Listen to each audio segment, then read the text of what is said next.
ಹೊತ್ತಾಗಿದೆ ಪತ್ರವನ್ನು ಓದೋಕೆ. ಬನ್ನಿ, ಯಾರು ಎಲ್ಲಿಂದ ಪತ್ರ ಬರೆದಿದ್ದಾರೆ ನೋಡೋಣ. ಪೂಜ್ಯ ಗುರುಗಳಿಗೆ ಮಾಡೋ ಕೋಟಿ ಕೋಟಿ ನಮಸ್ಕಾರಗಳು. ಹಾಗೆ ಪತ್ರವನ್ನು ಓದ್ತಿರೋ ದಿವ್ಯಾ ಅವರಿಗೂ ನಮಸ್ಕಾರ ಅಂತ ಹೇಳಿದ್ದಾರೆ. ನಮಸ್ಕಾರ ಗೀತಾ ಅವರೇ. ಗುರುಜಿ, ಅವರ ಪತಿಯ ಹೆಸರು ಸುರೇಶ್ ಅಂತೆ. ಹುಟ್ಟಿದ ತಾರೀಕು 16/12/67 ಬೆಳಗ್ಗೆ 2:40 ಶನಿವಾರ. ರಾಶಿ ವೃಷಭ, ಮೃಗಶಿರ ನಕ್ಷತ್ರ ಅಂತ ಹೇಳ್ತಾರೆ ಗುರುಜಿ. ಅವರ ಮನೆ ದೇವರು ಭೈರೋಬಾ ದೇವಿ ಅಂತೆ ಗುರುಜಿ. ವರ್ಷಕ್ಕೆ ಒಂದ್ಸಲ ಹೋಗಿ ಬರ್ತೀವಿ ಗುರುಜಿ ನಾವು. ನಮ್ಮ ಯಜಮಾನ್ರಿಗೆ ಆದ್ರೂ ಮಂಡಿ ನೋವು, ಸೊಂಟ ನೋವಿದೆ. ಸಾಕಷ್ಟು ಆಸ್ಪತ್ರೆಗೆ ತೋರಿಸಿದೀವಿ, ಏನೂ ಪ್ರಯೋಜನವಾಗಿಲ್ಲ ಅಂತ ಹೇಳ್ತಿದ್ದಾರೆ. ಹಾಗೆ ಕೊಟ್ಟ ದುಡ್ಡು ಯಾರು ವಾಪಸ್ ಕೊಡಲ್ಲ. ನಾವು ಕೂಡ ಸಾಲದಲ್ಲೇ ಇದೀವಿ, ಬಹಳ ಕಷ್ಟ ಅನುಭವಿಸ್ತಾ ಇದೀವಿ. ಇರೋದು ಒಂದೇ ಮನೆ ಗುರುಜಿ. ನಮ್ಮ ಯಜಮಾನ್ರು ಹೇಳ್ತಾರೆ ಮನೆ ಮಾರ್ಬಿಡೋಣ, ಸಾಲ ತೀರ್ಸೋಣ ಅಂತ. ಆದ್ರೆ ಇರೋದು ಇಬ್ರು ಹೆಣ್ಮಕ್ಳು. ಅವ್ರಿಬ್ರು ಹುಟ್ಟಿರೋದು ಬುಧವಾರನೇ ಗುರುಜಿ. ಮುಂದಿನ ಭವಿಷ್ಯ ಏನು ಹೆಣ್ಮಕ್ಳದು, ನಾವ್ ಏನ್ ಮಾಡ್ಬೇಕು ಅಂತ ಹೇಳ್ತಾ, ಅವರ ಮುಂದಿನ ಬಾಗ್ಲು ಪೂರ್ವಕ್ಕಿದೆಯಂತೆ ಗುರುಜಿ, ಹಿಂದಿನ ಬಾಗ್ಲು ಪಶ್ಚಿಮಕ್ಕಿದೆಯಂತೆ. ತುಂಬಾ ಜನ ಹೇಳ್ತಾರೆ ವಾಸ್ತು ಸರಿ ಇಲ್ಲ ಅಂತ. ನಾವ್ ಏನ್ ಮಾಡ್ಬೇಕು ಮುಂದೆ ನೀವೇ ತಿಳಿಸಿ ಅಂತಿದ್ದಾರೆ. ಕೆಲವರಿಗೆ ದೊಡ್ಡವರು ಹೇಳಿದ್ರು, ಆ ಸಮಯಕ್ಕೆ ಭಗವಂತ ಯಾವ್ದಾದ್ರು ಒಂದು ರೂಪದಲ್ಲಿ ನಿಮಗೆ, ಯಾರು ಪಕ್ಕದ ಮನೆಯವ್ರ ಮುಖಾಂತರ ಆದ್ರೂ ಸರಿ, ಅಥವಾ ಯಾರಾದ್ರೂ ನಿಮ್ಮ ಮನೆಗೆ ಬಂದಿರ್ತಾರೆ, ನಿಮ್ಗೆ ಗೊತ್ತಿದ್ದವ್ರಿಗೆ ಫ್ರೆಂಡ್ ಇರಬಹುದು, ನೋಡ್ಬಿಟ್ಟು ಸರಿ ಇಲ್ಲ, ಸರಿ ಮಾಡ್ಕೊಳ್ಳಿ ಅಂತ ಹೇಳ್ತಾರೆ. ಅವ್ರು ಹೇಳಿದ್ದು ಅಂದ್ರೆ ಅವ್ರು ಹೇಳಿದ್ದು ಅಂತ ಅನ್ಕೋಬಾರ್ದು ನೀವು. ನಿಮಗೆ ಎಲ್ಲೋ ಪೂರ್ವಜರ ಒಂದು ಸ್ವಲ್ಪ ಮಟ್ಟಿಗೆ ಪುಣ್ಯ ಮಾಡಿದ್ರೆ ಯಾರ ಮುಖಾಂತರ ತೋರಿಸ್ಕೊಡ್ತಾರೆ, ಹಳ್ಳ ಇದೆ, ಹುಷಾರು, ಇದು ಸರಿಪಡಿಸ್ಕೋ, ಈ ಪ್ಲಾಸ್ಟರ್ ಹಾಕೋ, ಸರಿ ಹೋಗುತ್ತೆ, ಆ ನೋವು ನಿಮಗೆ ದೂರ ಆಗುತ್ತೆ ಅನ್ನೋ ತರ ನಿಮ್ಮ ಜೀವನದಲ್ಲಿ ಆ ಗೃಹ ಬಲವನ್ನ ಪರಿವರ್ತನೆ. ನಿಮ್ಮಲ್ಲಿ ವ್ಯಾಮೋಹ ಇಟ್ಕೊಂಡ್ರೆ, ಈ ಮನೆ ಮಾರ್ಬಿಡಿ ಮಟ್ಬಿಡಿ ಅಂದಾಗ ನೀವೆಲ್ಲರೂ ಇಟ್ಕೊಳ್ಳೋದೇನು ಅಂದ್ರೆ, ಇಡೀ ಜೀವಮಾನದಲ್ಲಿ ಜನಗಳು ವ್ಯಾಮೋಹ ಇಟ್ಕೊಂಡಿರ್ತೀರ. ಅಯ್ಯೋ ಈ ಮನೆ ನೋಡಿ, ಮನೆ ಭೂಮಿಗೆ ಬಂದಿದ್ದೇ ಗ್ಯಾರಂಟಿ ಇಲ್ಲ, ಹೋಗೋದು ಖಚಿತ, ಏನು ಹೊತ್ಕೊಂಡು ಹೋಗಲ್ಲ. ಇರೋಷ್ಟು ದಿವಸ ನೀವು ನಿಮ್ಮ ಮಗಳಿಗೆ, ಹೆಣ್ಣು ಮಕ್ಕಳ ಬಗ್ಗೆ ಯೋಚನೆ ಮಾಡ್ತೀರ ಅಷ್ಟೇ. ನಿಮ್ಮ ಯಜಮಾನ್ರು ಮನೆ ಮಾರಿ ಒಂದು ಸೈಟನ್ನ ದೂರದಲ್ಲಿ ಒಂದು ಜಮೀನು ತೆಗೆದು ಹಾಕ್ಲಿ, ಬೇಡ ಅಂದಿಲ್ಲ. ಸಾಲನ ಎಷ್ಟು ಬೇಕೋ ಅಷ್ಟು ತೀರಿಸ್ಕೊಂಡು ಮಿಕ್ಕಿದ್ನ ಒಂದು ಸ್ವಲ್ಪ ಮಟ್ಟಿಗೆ ದೂರದಲ್ಲಿ ಒಂದು ಜಮೀನು ತೆಗೆದು ಹಾಕ್ಲಿ. ಆ ಜಮೀನು ಯಾವುದೇ ಕಾರಣಕ್ಕೂ ಭೂಮಿಗೆ ಹಾಕಿದ ದುಡ್ಡು ಎಲ್ಲೂ ಹೋಗಲ್ಲ. ಆ ಭೂಮಿಯನ್ನು ಅರ್ಧ ಮಾಡ್ಕೊಂಡ್ರೆ, ನಾಳೆ ದಿವಸ 1 ಎಕರೆ ಜಮೀನು ತಗೊಂಡು ಹಾಕಿದ್ರು ಅರ್ಧ ಮಾಡ್ಕೊಂಡ್ರೆ, ಎಲ್ಲೋ ಒಂದು ಸ್ವಲ್ಪ ಅರ್ಧ ಬಂದಿರೋದು ಇವಳಿಗೆ ಹೆಸರೊಳಗೆ, ಅವಳ ಹೆಸರೊಳಗೆ ನಾಳೆ ದಿವಸ ಅದು ಮಾಡ್ಕೊಳ್ಳಿ. ಆದರೆ ಈಗ ಸಾಲವನ್ನು ನಿಮ್ಮ ಯಜಮಾನರು ಹೇಳ್ತಾ ಇದ್ದ ಸಮಯದಲ್ಲಿ ಋಣವನ್ನು ತೀರಿಸ್ಕೊಳ್ಳಿ ಅಂತ ಅರ್ಥ ಏನು ಅಂದ್ರೆ, ಖಂಡಿತವಾಗ್ಲೂ ಅವ್ರಿಗೆಲ್ಲೋ 6 ಸೆನ್ಸ್ನ ಯಾವುದೋ ಮುಖಾಂತರವಾಗಿ ಬಂದಿರತಕ್ಕಂಥ ಒಂದು ಭಾವನೆ, ಆ ಭಾವನೆ ಬಂದ್ಬಿಟ್ಟಾಗ ಸರಿ ಮಾಡಿಸ್ಕೊಬೇಕು. ಇಲ್ಲದೆ ಏನಾಗುತ್ತೆ ಗೊತ್ತಾ, ನಿಮ್ಮಲ್ಲಿ ಇದೇ ಗೊಂದಲ ಶುರುವಾಗಿ ದೊಡ್ಡ ಗಲಾಟೆಗೆ ಶುರುವಾಗುತ್ತೆ. ಆ ಗಲಾಟೆ ದೊಡ್ಡಕ್ಕೆ ಶುರುವಾಗಿ ಸಾಲದಲ್ಲಿ ಇನ್ನಷ್ಟು ಮುಳುಗ್ತೀರಾ. ಯಾವುದು ತಿಳ್ಕೊಳ್ಳಿ, ಇನ್ನೊಬ್ಬರ ಋಣವನ್ನ ನಾವು ತೀರಿಸೋವರೆಗೂ ಗಂಜಿನೋ ಅಂಬ್ಲಿನೋ ತಿನ್ಕೊಂಡು ಜೀವಂತವಾಗಿರ್ಬೋದು. ಆದ್ರೆ ಗ್ರಹಬಲ ನಿಮಗೆ ಕಾಪಾಡದೇ ಇರೋದಕ್ಕೆ ಏನ್ ಸಾಕ್ಷಿ ಗೊತ್ತಾ, ನಿಮ್ಮನೆ ಗೃಹನೇ ಸರಿ ಇಲ್ಲ. ಆ ಗೃಹದಲ್ಲಿ ಅಂದ್ರೆ ಹಳದಲ್ಲೇ ಕೂತ್ಕೊಂಡು ಹಳಿಂದ ತೆಗಿರಿ, ಹಳಿಂದ ಮೇಲೆ ತೆಗಿರಿ, ಹೆಂಗ್ ತೆಗಿಯಕ್ಕಾಗತ್ತೆ? ಎಲ್ಲೋ ದೇವರು ಒಂದು 6 ಸೆನ್ಸ್ ಕೊಟ್ಟು ನಿಮ್ಮ ಯಜಮಾನ್ರಿಗೆ ಮನೆ ಮಾಡ್ಬಿಡ ಕಣೆ, ಸಾಲನು ತೀರುತ್ತೆ, ಸ್ಥಳ ಬೇರೆ ಬೇಡ ಅಂತವ್ರಿಗೆ ಬಂದಿದ್ರೆ, ಖಂಡಿತವಾಗ್ಲೂ ನಿಮ್ಮ ಯಜಮಾನ್ರು ಹೇಳ್ದಂಗೆ ನೀವು ಕೇಳ್ಕೊಂಡು ನಿಮ್ಮಿಬ್ಬರು ಹೆಣ್ಣು ಮಕ್ಕಳಿಗೆ ಒಂದು ಜಾಗ ತೆಗೆದು ಹಾಕಿ. ಯಾವ ಕಾಲಕ್ಕೂ ಪೂರ್ತಿ ಸಾಲ ತೀರಿಸು ಅಂತ ಏನು ಹೇಳ್ತಿಲ್ಲ.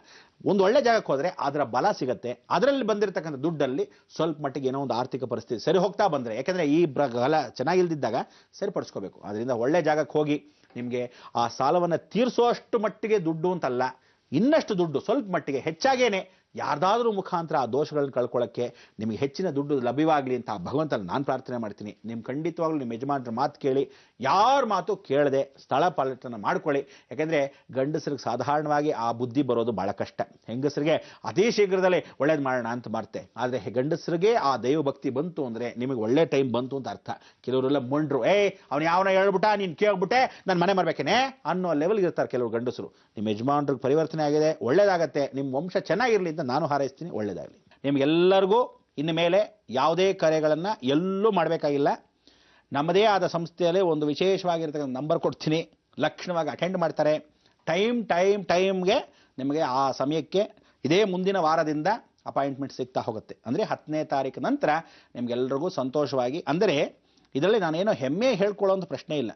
ಭಗವಂತನ ಇಷ್ಟಾನುಷ್ಠಾನದಲ್ಲಿ ನಿಸ್ವಾರ್ಥ ಸೇವೆಯಾಗಿ ನಿಮಗೆ ನಾನು ಕೊಡ್ತಕ್ಕಂಥ ಪರಿಹಾರ 33 ಜನ ಗುರುಗಳ ಮುಖಾಂತರ ಬಂದಿರತಕ್ಕಂಥ ವಿಶೇಷಗಳನ್ನು, ಯಾವ್ಯಾವ ರೀತಿ ಬಂದಿರತಕ್ಕಂಥ ಆಚರಣೆಗಳನ್ನ ಜೀವನ ಪರ್ಯಂತ ಕಷ್ಟಗಳು ಎಷ್ಟು ಜನಕ್ಕೆ ಹೋಗ್ಲಾಡಿಸ್ಬೇಕು ಅನ್ನೋದು ನನ್ನ ಹಣೆಯಲ್ಲೂ ಬರೆದಿರ್ಬೇಕು ಸ್ವಾಮಿ.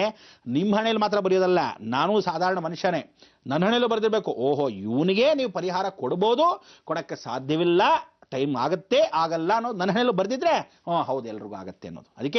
ಇದಕ್ಕೆ ಒಂದು ವಿಶೇಷವಾದ ಸಂಖ್ಯೆಯನ್ನು ಕೊಡ್ತೀನಿ, ನಾಳೆ ನಾಡಿದ್ದೇ ಕೊಡ್ತೀನಿ. ಆ ಸಂಖ್ಯೆನ ನೀವು ತಗೊಂಡ್ಬಿಟ್ರೆ ಇನ್ನೆಲ್ಲೂ ನೀವು ಎಲ್ಲ ಪ್ರತಿಯೊಂದು ವಿಚಾರಕ್ಕೂ ನೋಡಿ. ಇನ್ನೊಂದು ಹೇಳ್ತೀನಿ, ಯಾವ ಕಾಲಕ್ಕೂ ನಾನು ಇರ್ತಕ್ಕಂಥ ಮಾಧ್ಯಮಕ್ಕೆ ಜಿ ಟಿವಿಗೆ ತೊಂದರೆಗಳು ಕೊಡಬೇಡಿ. ನೀವು ಅಲ್ಲಿ ಫೋನ್ ಮಾಡೋದಾಗ್ಲಿ, ಅವ್ರಿಗೆ ಸುಮ್ಮನೆ ಕೇಳೋದಾಗ್ಲಿ ಬೇಡ. ಹಿಂಗಂತ್ರಿ, ಹಂಗೆ ಮಾಡ್ಬಿಟ್ರಿ ಗುರುಗಳು, ಹಿಂಗೆ ಮಾಡ್ಬಿಟ್ರು ಅಂತ ನೀವು ಮುಂದೆ ಬನ್ನಿ, ಹೇಳ್ತೀನಿ, ಸಾಕ್ಷಿ ಸ್ವರೂಪವಾಗಿ ತೋರಿಸ್ತೀನಿ. ಆವಾಗಲೂ ಏನಾದರೂ ತಪ್ಪಾಗಿದ್ರೆ ನಾನು ನಿಜವಾಗ್ಲೂ ತಪ್ಪಾಯಿತು ಅಂತೀನಿ. ಆದರೆ ಇದುವರೆ ತನಕ ನಾನು ಹೇಳಿದ್ದು ಯಾವುದೇ ಸಾಕ್ಷಿ ರೂಪವಾಗಿ ತಪ್ಪು ಒಪ್ಪು ಅಂತಕ್ಕಂಥದ್ದು ಏನಾದರೂ ಇದೆ ತಿದ್ಕೊಳ್ಳೋಣ. ವಿಚಾರ ಏನು ಅಂದರೆ, ಅಷ್ಟೂ ಸಾರ್ವಜನಿಕರಿಗೆ ಇವತ್ತಿನ ದಿವಸ ಕಾರ್ಯಕ್ರಮದಲ್ಲಿ ಎರಡೆರಡು ವಿಶೇಷವಾಗಿ, ಕೆಲವು ಆಶ್ಚರ್ಯ, ಕೆಲವು ಪರಿಹಾರ. ಅದಕ್ಕೆ ನಿಮಗೆ ಆ ಸಂಖ್ಯೆಯನ್ನು ಕೊಡ್ತೀನಿ. ದಿನನಿತ್ಯ ನೋಡ್ತಾ ಇರೋ ಕಾರ್ಯಕ್ರಮದಲ್ಲಿ ನಾಳೆಯಿಂದ ವಿಶೇಷವಾಗಿ ಒಂದು ಸಂಖ್ಯೆಯನ್ನು ಕೊಡ್ತೀನಿ. ಆ ಸಂಖ್ಯೆಯಲ್ಲಿ ಟೈಮಿಂಗ್ಸು ಹೇಳಿದ್ದೀನಿ, 11 ಗಂಟೆಯಿಂದ ಸಾಯಂಕಾಲ 5 ಗಂಟೆವರೆಗೂ ಮಾತ್ರ. ನೀವು 5 ಗಂಟೆ ಮೇಲೆ ಮಾಡೋದು, 11 ಗಂಟೆ ಅಲ್ಲ ರೀ. ಕೆಲವರು ಫೋನ್ ಮಾಡಿದರೆ ಹಳೆ ನಂಬರ್ಗಳಿಗೆ 10 ಗಂಟೆಗೆ, ರಾತ್ರಿ 11 ಗಂಟೆಗೆ, 10:30 ಮೇಲೆ 11 ಗಂಟೆಗೆ ಮಾಡಿದ್ರೆ ನಾನೇನು ಪಕ್ಕದಲ್ಲಿ ಕ್ಲಬ್ಬಲ್ಲ ಕೂತಿರ್ತೀನಿ. ನಮಗೂ ಒಂದು ಸಮಯ ಸಂದರ್ಭ ಬೇಡ, ದೇವಸ್ಥಾನ ಕೆಲಸ ಇರುತ್ತೆ. ಬೆಳಗ್ಗೆ ಬೇಗ ನಾನು 5 ಗಂಟೆಗೆ ಅಂದರೆ 4:15ಗೆ ಎದ್ಬಿಟ್ಟಿರ್ತೀನಿ. ಅದೆಲ್ಲ ಆದಮೇಲೆ 5 ಗಂಟೆಯಿಂದ ಪೂಜೆ ಪುನಸ್ಕಾರ ಮಾಡೋಕ್ಕೆ 3 ಗಂಟೆ ಕಾಲ ಟೈಮ್ ಬೇಕು. ಇದರಲ್ಲಿ ನೀವುಗಳು ಈ ರೀತಿಯಾದ ತೊಂದರೆಗಳನ್ನು ಕೊಟ್ಟಾಗ ನನಗೆ ತೊಂದರೆ ಅಂತಲ್ಲ, ಕಚೇರಿನಲ್ಲಿ ಯಾರು ಇರ್ತಾರೆ, ಏನೋ ತೊಂದರೆ, ಯಾರನ್ನ ಕೇಳಬೇಕು, ಹೆಂಗೆ ಕೇಳಬೇಕು, ಕಾಂಪ್ಲೆಕ್ಸಿಟಿ ಸ್ವಲ್ಪ ಕಮ್ಮಿ ಇದ್ರೆ ನಿಮ್ಗೆ ಒಂಚೂರು ಕಾಮನ್ ಸೆನ್ಸೇ ಇಲ್ಲ. ಫೋನ್ ಮಾಡಿದ ತಕ್ಷಣ ಸ್ವಲ್ಪ ಗುರುಗಳು ಕೊಡ್ತೀರಾ, ಗುರುಗಳೇನು ಪಕ್ಕದಲ್ಲೇ ಕೂತ್ಕೊಂಡು, ನೀವು ಫೋನ್ ಪಕ್ಕದಲ್ಲೇ ಕೂತಿರ್ತಾರೆ, ಹಿಂಗೆ ಎತ್ಬಿಟ್ಟು ಎತ್ಕೊಳ್ಳೋಕ್ಕೆ ನಂಗೆ ಬೇರೆ ಕೆಲಸವೇ ಇಲ್ಲ. ಇಲ್ಲಿ ಮಾಧ್ಯಮದಲ್ಲಿ ಕೂತಿರ್ತೀನಿ 11 ಗಂಟೆಗೆ ಅಲ್ಲಿ ಫೋನು ಓಹೋ ಅಂತ. ಏನು ಜನ ಅಂದರೆ ಸ್ವಲ್ಪನಾದರೂ ಪ್ರತಿಯೊಬ್ಬನಿಗೂ ಅದೇನು ಬೇಕು ಅಂತ ಮಾಡ್ತಿರೋ, ಗೊತ್ತಿಲ್ಲದೆ ಮಾಡ್ತಿರೋ, ಮಂದು ಬುದ್ಧಿಲಿ ಮಾಡ್ತಿರೋ ಒಂದು ಅರ್ಥವಾಗಲ್ಲ. ನೀವು ಇನ್ನು ಮೇಲೆ ಸ್ಪಷ್ಟೀಕರಣ ಪಡಿಸ್ತಾ ಇದ್ದೀನಿ. ಏನೋ ಯಾವ ಕಾಲಕ್ಕೂ ಈ ಗೊಂದಲದಿಂದ ದೂರ ಆಗೋಕ್ಕೆ ನಿಮಗೆಲ್ಲ ಏನೋ ಸಂಕ್ಷಿಪ್ತವಾಗಿರ್ತಕ್ಕಂಥ ಅಪಾಯಿಂಟ್ಮೆಂಟು, ಆ ಸಮಯ ಯಾವ್ಯಾವ ಸಮಯ 11 ಗಂಟೆಯಿಂದ 5 ಗಂಟೆವರೆಗೂ ಮಾತ್ರ.